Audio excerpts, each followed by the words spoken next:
എല്ലാവർക്കും നമ്മുടെ പുതിയൊരു വീഡിയോയിലേക്ക് സ്വാഗതം. അപ്പോൾ ഇന്നത്തെ വീഡിയോ എന്ന് പറയുന്നത് നമ്മുടെ റാം കെയർ ഓഫ് ആനന്ദി എന്ന് പറഞ്ഞ ബുക്കിൻ്റെ ജസ്റ്റ് ഒരു റിവ്യൂ മാതിരിയാണ് ഇടുന്നത് കേട്ടോ. അപ്പോൾ ഞാൻ അതിൻ്റെ ഒരു ഷോർട്സ് ഇട്ടിട്ടുണ്ടായിരുന്നു, ആ ബുക്ക് ഞാൻ പർച്ചേസ് ചെയ്ത ആ ഒരു ഇതിൻ്റെയൊക്കെ. അപ്പോൾ ഞാൻ പറഞ്ഞിട്ടുണ്ടായിരുന്നു വായിച്ചു കഴിഞ്ഞതിന് ശേഷം എൻ്റെ അഭിപ്രായം പറയാമെന്നുള്ളത്. ആ ബുക്ക് ഞാൻ തപ്പിപ്പോകാൻ കാരണം തന്നെ ഇപ്പോൾ സോഷ്യൽ മീഡിയയിലൊക്കെ വൈറലായിട്ട് ഭയങ്കര നല്ല അഭിപ്രായത്തോടെ മുന്നേറിക്കൊണ്ടിരിക്കുന്ന ഒരു ബുക്കായതുകൊണ്ടാണ് കേട്ടോ. അതല്ലാതെ ഞാൻ അങ്ങനെ ഫുൾ ടൈം ഒരു റീഡറോ അല്ലെങ്കിൽ ഭയങ്കര കാര്യമായിട്ട് ബുക്കുകൾ വായിക്കുന്ന ഒരാളൊന്നുമല്ല, എന്നാൽ അത്രയും മോശമായിട്ടുള്ള ഒരു റീഡറും അല്ല, ഒരു മീഡിയം ലെവൽ എന്ന് വേണമെങ്കിൽ പറയാം. അത്യാവശ്യം ബുക്സൊക്കെ വായിക്കാറുണ്ട്, പക്ഷേ എൻ്റെ ജീവിതത്തിൽ ആദ്യമായിട്ടാണ് പൈസ കൊടുത്ത് വാങ്ങിയിട്ട് ഞാനൊരു ബുക്ക് വായിക്കുന്നത്.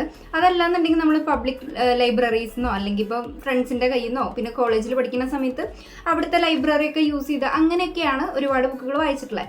അപ്പോൾ എൻ്റെ ഒരു വായന എന്ന് പറയുന്നത് കൂടുതലും ഒന്നില്ലെങ്കിൽ സസ്പെൻസ് ത്രില്ലർ ആ ഒരു രീതിയിൽ പോകുന്നതായിരിക്കും, അതല്ലാന്നുണ്ടെങ്കിൽ കോമഡി അല്ലെങ്കിൽ ഹൊറർ ആ ഒരു ടൈപ്പൊക്കെയാണ് എനിക്ക് കൂടുതൽ ഇഷ്ടം വായിക്കാനാണെങ്കിലും. ഇപ്പം ഞാൻ ഓൺലൈനിലാണെങ്കിലും പ്രതിലിപി എന്ന് പറഞ്ഞിട്ടുള്ള ആപ്പുകളൊക്കെ ഉണ്ടല്ലോ, അതിലൊക്കെയാണ് ഓൺലൈൻ വഴി വായിക്കാറ്. അല്ലെങ്കിൽ ബുക്സൊക്കെ കയ്യിൽ കിട്ടാവുന്ന ബുക്സൊക്കെ എനിക്ക് പറ്റുന്ന രീതിയിലാണെങ്കിൽ ഓരോരുത്തർക്കും ഓരോ ടേസ്റ്റ് ആൻഡ് പ്രിഫറൻസ് ഉണ്ടാവുമല്ലോ, അങ്ങനെയൊക്കെ വായിക്കാറുണ്ട്. പക്ഷേ ഞാൻ പറഞ്ഞ പോലെ ജീവിതത്തിൽ ആദ്യമായിട്ടാണ് ഒരു ബുക്ക് ഇങ്ങനെ വേണം എന്ന് വിചാരിച്ച് പൈസ കൊടുത്ത് വാങ്ങുന്നത്. അത് ആ ബുക്ക് നമ്മുടെ ഈ റാം കെയർ ഓഫ് ആനന്ദി എന്നുള്ളതാണ്. ക്യാമറ വന്നിട്ട് ഫ്രണ്ട് ക്യാമറയിലാണ് ഞാൻ എടുക്കുന്നത്, അതുകൊണ്ടാണ് മിറർ വ്യൂ ആയിട്ട് കാണുന്നത് കേട്ടോ. അപ്പം ഞാൻ ഈ ഒരു ബുക്ക് വാങ്ങിയത് നമ്മുടെ ഇവിടെ പാറമേക്കാവ് അഗ്രശാലയിൽ ഒരു മാതൃഭൂമി ബുക്സിൻ്റെ ഒരു എക്സിബിഷൻ നടക്കുന്നുണ്ടായിരുന്നു. അവിടെ നിന്നാണ് ഞാൻ ഈ ബുക്ക് പർച്ചേസ് ചെയ്തത്. അതിന് മുന്നേ ഞാൻ ഫ്ലിപ്കാർട്ടിൽ നോക്കിയായിരുന്നു. അപ്പോൾ ഈ ബുക്കിൻ്റെ പ്രൈസ് വന്നിട്ട് 399 ആണ് കേട്ടോ. 399 റുപ്പീസ് ആയിരുന്നു ഫ്ലിപ്കാർട്ടിലൊക്കെ കണ്ടിട്ടുണ്ടായിരുന്നത്. നമുക്കിവിടെ എക്സിബിഷന് വാങ്ങിയ സമയത്ത് ചെറിയ എന്തോ ഒരു 10-20-30 രൂപ റിഡക്ഷൻ ഉണ്ടായിരുന്നു. എന്നെ സംബന്ധിച്ച് ഞാൻ അങ്ങനെ ഒരുപാട് എക്സ്പെൻസീവായിട്ട് ഓരോന്നിലേക്ക് ചിലവാക്കുന്ന ഒരാളല്ല. അപ്പോൾ നിങ്ങൾ വിചാരിക്കും ഒരു ബുക്ക് വാങ്ങാൻ ഇത്രമാത്രം എക്സ്പെൻസീവായിട്ട് ചിന്തിക്കേണ്ട കാര്യമുണ്ടോ, ബുക്ക് ഒരു അസറ്റ് അല്ലേന്ന്. പക്ഷേ ഞാൻ പറഞ്ഞല്ലോ, ഞാൻ അങ്ങനെ അത്രയും വലിയ പ്രോ റീഡറൊന്നും അല്ല. അപ്പോൾ ഒരു ബുക്ക് പൈസ കൊടുത്ത് വാങ്ങുക എന്ന് പറയുമ്പോൾ അത് എനിക്ക് എത്രത്തോളം ഇമ്പോർട്ടൻ്റ് ആണെങ്കിൽ മാത്രമേ ഞാൻ ചെയ്യുള്ളൂ. അപ്പോൾ ഇത് ഞാൻ 399 റുപ്പീസ് കൊടുത്ത് വാങ്ങിയ സമയത്ത് എനിക്ക് ഒരുപാട് ഡൗട്ടുകൾ ഉണ്ടായിരുന്നു.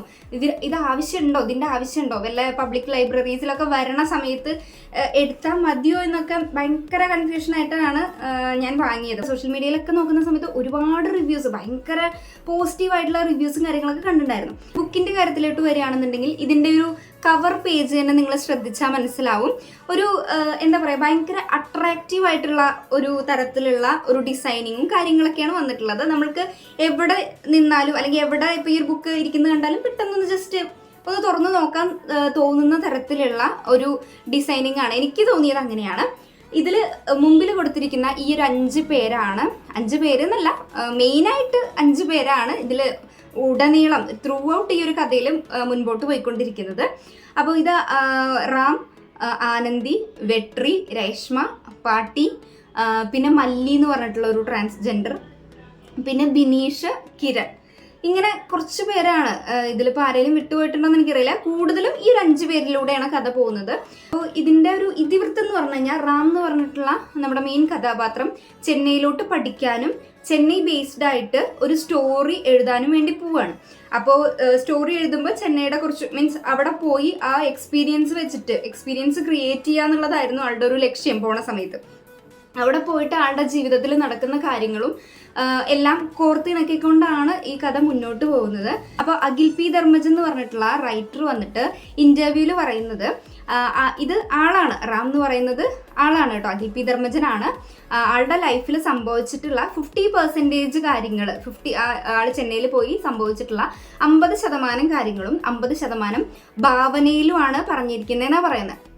പക്ഷെ നമുക്ക് അത് വിശ്വസിക്കാൻ പറ്റുമെന്ന് അറിയില്ല, കാരണം ഫുള്ള് റിയലിസ്റ്റിക് ആണോ എന്ന് നമുക്ക് പറയാൻ പറ്റില്ല, അറിയില്ല. എനിക്ക് തോന്നുന്നു ഫുള്ള് റിയലിസ്റ്റിക് ആണെന്ന് തോന്നുന്നു. അങ്ങനെയാണെങ്കിൽ എന്താ പറയുക, അത് ഭയങ്കര സംഭവമായിരിക്കും എന്ന് എനിക്ക് തോന്നുന്നു. കാരണം എന്താ വെച്ചാൽ ഇത് വായിച്ച് തുടങ്ങുമ്പോൾ എനിക്ക് അത്രമാത്രം ഒരു ഇതൊന്നും കിട്ടിയിരുന്നില്ല.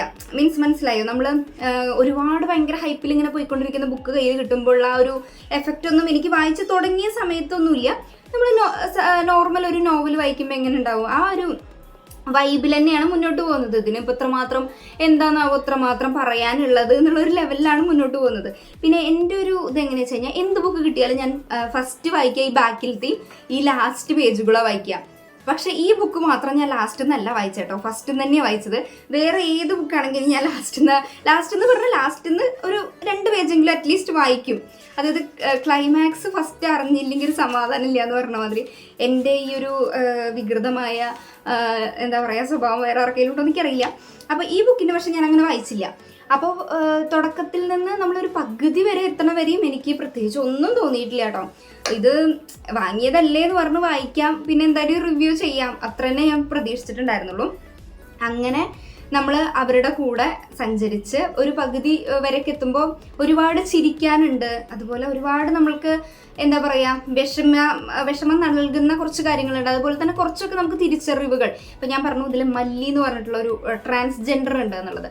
അപ്പോൾ പൊതുവെ ട്രാൻസ്ജെൻഡേഴ്സ് എന്ന് പറയുമ്പോൾ മൊത്തത്തിൽ അവരെ ഒരു നെഗറ്റീവായിട്ടുള്ള ഒരു കാഴ്ചപ്പാടാണല്ലോ. ഇപ്പോൾ ഒക്കെ കുറേ മാറി വരുന്നുണ്ട്. എന്നാൽ കൂടെ ചിലവരുടെ റിയൽ കയ്യിലിരിപ്പും അങ്ങനെയുള്ളത് കൊണ്ടും ആയിരിക്കാം. ചിലവരൊക്കെ വെറുതെ വേഷം കെട്ടി ഇങ്ങനെ ഓരോ കാര്യങ്ങളൊക്കെ ചെയ്യണ കാരണം കൊണ്ടും ആയിരിക്കാം.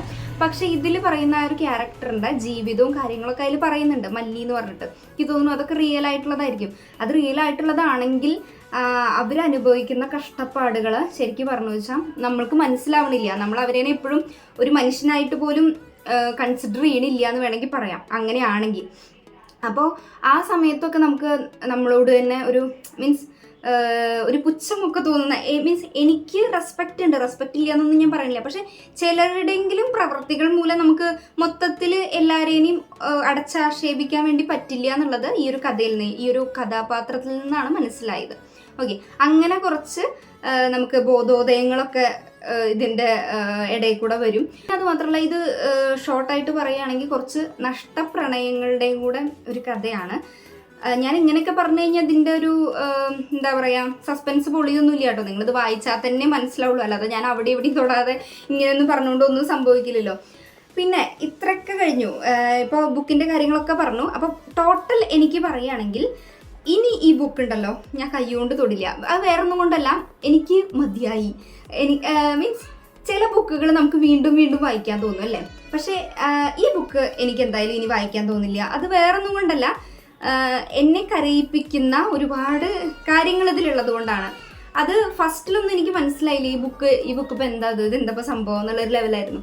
ലാസ്റ്റ് എത്തിയപ്പോഴും അതായത് ബുക്ക് കഴിഞ്ഞു എന്ന് പറയുമ്പോൾ എവിടേക്കോ ഒരു പൂർണ്ണത ഇല്ലാത്ത മാതിരി. ഞാൻ പറഞ്ഞല്ലോ എനിക്കൊരു ലാസ്റ്റ് ഭയങ്കര സന്തോഷത്തോടെ എല്ലാവരും കെട്ടിപ്പിടിച്ച് കൈയടിച്ച് പിരിയലാണ് എനിക്ക് താല്പര്യം. അതുകൊണ്ടാണോ എന്ന് എനിക്കറിയില്ല. എന്തായാലും ഞാൻ പറഞ്ഞല്ലോ ഇനി ഞാൻ ഇത് വായിക്കില്ല. അതുപോലെ ചില സിനിമകളുണ്ട് ജീവിതത്തിൽ ഒരിക്കലും ഇനി റിപ്പീറ്റിൽ കാണില്ല. അത് ആ സിനിമകൾ ഇഷ്ടപ്പെടാത്തതുകൊണ്ടോ അല്ലെങ്കിൽ ഈ ബുക്ക് ഇഷ്ടാവാത്തതുകൊണ്ടോ അല്ലാട്ടോ ഞാൻ അങ്ങനെ പറയുന്നത്. ഇനി എനിക്ക് അത് താങ്ങാനുള്ള ത്രാണിയില്ല എന്ന് പറയില്ലേ. ഇത് വേറെ കൂടുതലൊന്നും ഞാൻ പറയുന്നില്ല. ഇതിൽ റൈറ്റർ തന്നെ ഫ്രണ്ടിൽ പറയുന്നുണ്ട് ബുക്കിൻ്റെ കുറച്ച് ഇമ്പോർട്ടൻ്റ് ആയിട്ടുള്ള കാര്യങ്ങളൊന്നും നിങ്ങൾ ഒരിക്കലും ഇതിലും പബ്ലിഷ് ചെയ്ത് മീൻസ് പറയരുത് എന്നുള്ളത്. അപ്പോൾ കൂടുതൽ ഞാൻ അതിൻ്റെ ഓരോ ഇഴയും അല്ലെങ്കിൽ ഓരോരുത്തരെയും കുറിച്ച് വിശദീകരിച്ച് പോകേണ്ട ആവശ്യമില്ല. നിങ്ങൾ വായിക്കുക തന്നെ വേണം, വായിച്ച് തന്നെ മനസ്സിലാക്കേണ്ടതാണ്. ഫസ്റ്റ് ഇംപ്രഷനിൽ തന്നെ ആരെയും വിലയിരുത്താതിരിക്കുക, അതാണ് വേറൊരു കാര്യം എനിക്ക് ഈ ബുക്കിൽ നിന്ന് മനസ്സിലായത്. അതിപ്പോൾ ഒരു ബുക്കാണെങ്കിലും മനുഷ്യന്മാരെ ആണെങ്കിലും അല്ലെങ്കിൽ എന്ത് സാധനത്തിനെ ആണെങ്കിലും എന്ത് പ്രൊഡക്റ്റിനെ ആണെങ്കിലും നമ്മൾ അനുഭവിച്ച് തന്നെ അറിയേണ്ട കാര്യങ്ങളാണ്. ഒരു മനുഷ്യൻ പുറമേ കാണിക്കുന്ന അല്ലെങ്കിൽ പുറമേ കാണുന്ന രീതിയിലായിരിക്കില്ല അവരെ അടുത്ത് അറിയുന്ന സമയത്ത് ഉണ്ടാവുക. എല്ലാ മനുഷ്യന്മാരും ബേസിക്കലി എന്തെങ്കിലുമൊക്കെ നന്മ ഉണ്ടാവുമല്ലോ. അപ്പോൾ ഞാൻ പറയുന്നത് ഈ ബുക്കിൽ നിന്ന് എനിക്ക് മനസ്സിലായ കാര്യമാണ് കേട്ടോ. ഒന്നിനെയും നമ്മൾ ഫസ്റ്റ് ആ ഒരു ഇതിൽ തന്നെ നമ്മൾ ജഡ്ജ് ചെയ്യരുത്. അതാണ് എനിക്ക് ബേസിക്കായിട്ട് എനിക്ക് ടോട്ടൽ മൊത്തത്തിൽ മനസ്സിലായിട്ടുള്ളൊരു കാര്യം.